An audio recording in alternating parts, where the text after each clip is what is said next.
Halo teman-teman, selamat datang kembali di channel aku Nur Ismaya. Pada video kali ini aku berbagi BIMTEK aku di Guru Belajar dan Berbagi Seri Pendidikan Inklusif pembelajaran hari keempat ya teman-teman.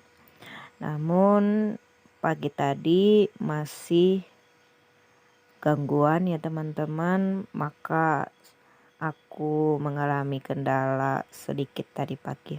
Tapi sekarang sudah bisa untuk mengikuti BIMTEK pertemuan yang keempat, hari keempat ya teman-teman.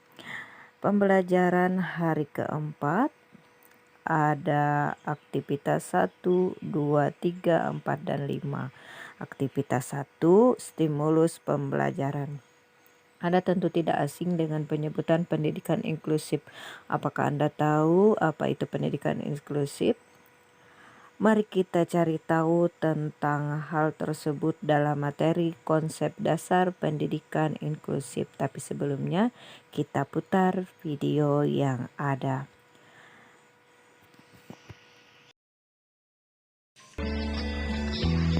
Oh iya, kenalin, nama aku Fahri. Kamu bisa manggil aku Ai.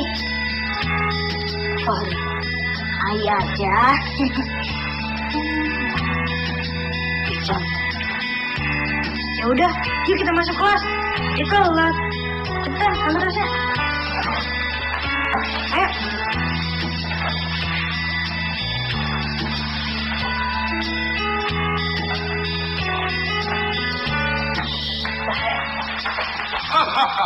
Anak-anak, perkenalkan teman baru kalian. Namanya Hiksan Effendi. Hiksan, menurut kepala asrama kamu anak yang bandel. Duduk. Hari ini kita akan belajar puisi. Buka buku kalian, halaman 28. Fahri, kamu baca puisi tersebut. Dan Iksan, kamu ceritakan isi puisi tersebut. Fahri, dimulai. Pemandangan. Kalau kulihat dari atas, maka langit terbuka. Duniamu. Itulah tadi sepenggal dari video yang aku putar ya teman-teman. Silahkan putar di BIMTEK taman masing-masing dan kita lanjutkan ke tahap berikutnya. Klik mark complete untuk mengakhiri di aktivitas 1 ini ya teman-teman, dan kita masuk ke aktivitas 2, pengantar sapaan konsep dasar pendidikan inklusif. Setelah Anda menyaksikan video tersebut, apa yang Anda rasakan jika hal tersebut pada anak, saudara, bahkan Anda sendiri? Apakah Anda akan merasa baik-baik saja dengan kondisi itu? Ataukah arus solusi yang dialami oleh peserta didik berkebutuhan khusus tersebut? Mari kita cari tahu bersama mempelajari materi konsep dasar pendidikan inklusif. Klik mark complete untuk melanjutkan ke aktivitas 3, pengantar alur pembelajaran konsep dasar pendidikan inklusif.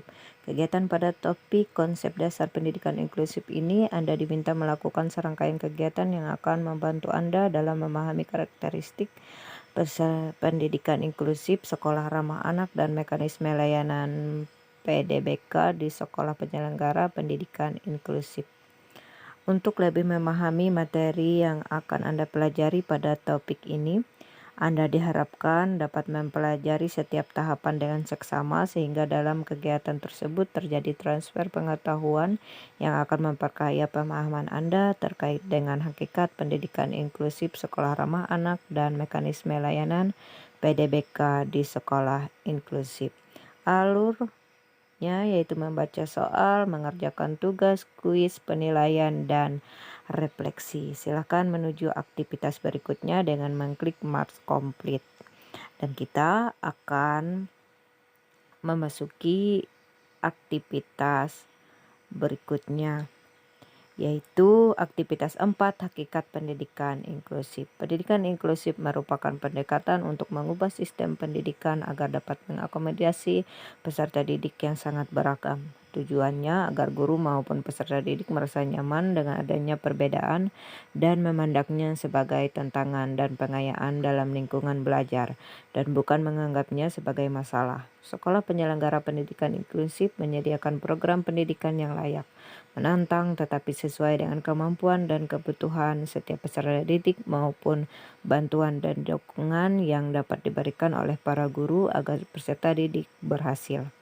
Lebih dari itu, sekolah penyelenggara pendidikan inklusif juga merupakan tempat setiap anak dapat diterima menjadi bagian dari kelas tersebut dan saling membantu agar maupun anggota masyarakat lainnya agar kebutuhan individunya terpenuhi.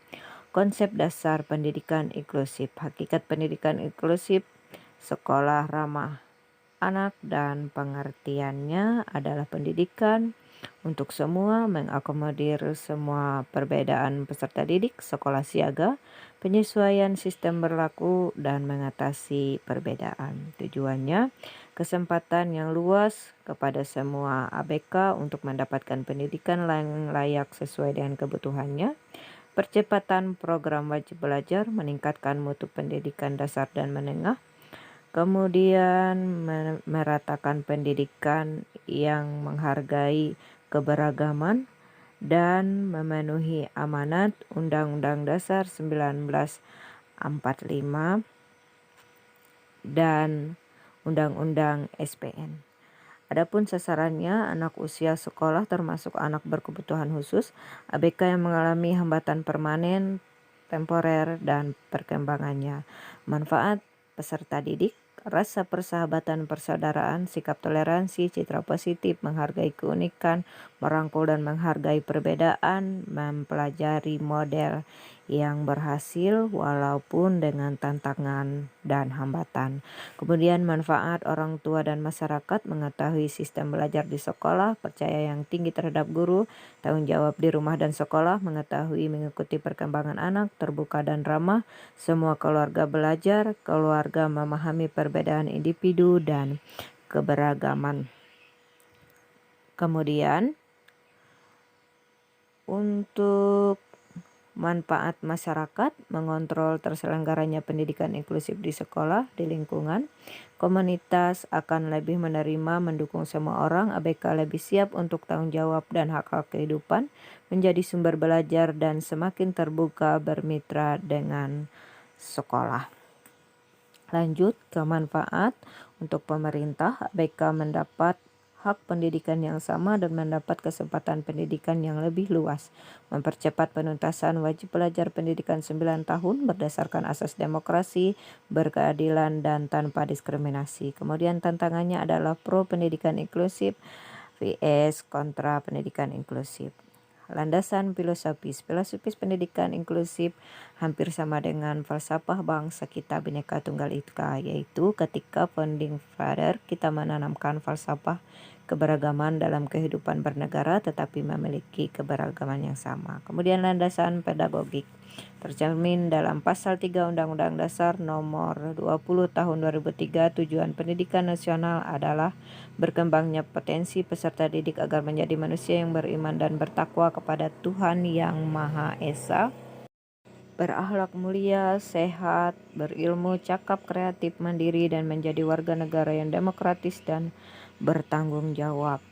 Kemudian landasan yuridis Undang-Undang Dasar 1945, kemudian Undang-Undang Nomor 23 Tahun 2002 tentang Perlindungan Anak Pasal 4849, Undang-Undang Nomor 20 Tahun 2003 tentang Sistem Pendidikan Nasional. Berdasarkan landasan di atas, pendidikan inklusif adalah pendidikan yang didasari merangkul semua kalangan dan semua peserta didik. Oke, kita lanjutkan ke landasan empiris. Deklarasi HAM 1948, Konferensi Hak Anak 1989, Konferensi Dunia tentang Pendidikan untuk Semua, Resolusi PBB nomor 48, Pernyataan Salamanca tentang Pendidikan Inklusif tahun 1994, Komitmen Dakar mengenai pendidikan untuk semua, dan Deklarasi Bandung. Unduh materi, kemudian setelah selesai unduh kita langsung mengikuti kuis di Hakikat Pendidikan Inklusif. Setelah komplit, kita lanjut ke aktivitas 5, Sekolah Ramah Anak. Konsep sekolah ramah anak didefinisi sebagai program untuk mewujudkan kondisi aman, bersih, sehat, peduli, dan berbudaya lingkungan hidup yang mampu menjamin pemenuhan hak dan perlindungan anak dari kekerasan, diskriminasi, dan perlakuan salah lainnya. Prinsip utama sekolah ramah anak adalah bahwa anak mempunyai hak untuk hidup, tumbuh, berkembang, dan berpartisipasi secara wajar sesuai harkat dan martabat kemanusiaan, serta mendapat perlindungan dari kekerasan dan diskriminasi. Sekolah ramah anak, pengertian, tujuan, manfaat, dan ruang lingkupnya ya teman-teman. Sekolah ramah anak, aman, bersih, sehat, peduli, dan berbudaya di lingkungan hidup, mampu menjamin, memenuhi, menghargai hak-hak anak dan melindungi anak dari kekerasan, diskriminasi, dan perlakuan salah lainnya, mendukung partisipasi anak berkebutuhan khusus di sekolah inklusif dan nyaman bagi perkembangan fisik, kognitif, dan psikososial anak perempuan dan anak laki-laki, termasuk anak yang memerlukan pendidikan khusus dan pendidikan layanan khusus. Tujuannya memenuhi, menjamin, dan melindungi hak-hak yang dimiliki oleh anak, memastikan bahwa sekolah mampu mengembangkan minat, bakat, kemampuan anak, serta mempersiapkan anak untuk bertanggung jawab kepada kehidupan yang toleran, saling menghormati, bekerja sama untuk kemajuan, dan semangat perdamaian. Lanjut ke manfaatnya, yaitu melahirkan generasi yang cerdas secara intelektual, emosional, dan spiritual. Pengelolaan lingkungan non-fisik, situasi, dan suasana pembelajaran diperlukan suatu upaya untuk menginternalisasikan nilai-nilai kebersamaan dan aktivitas pembelajaran maupun kegiatan di luar pembelajaran seperti kegiatan ekstrakurikuler, bahkan dalam momen bermain bebas saat waktu istirahat. Kemudian manajemen pengelolaan kelas atau classroom management.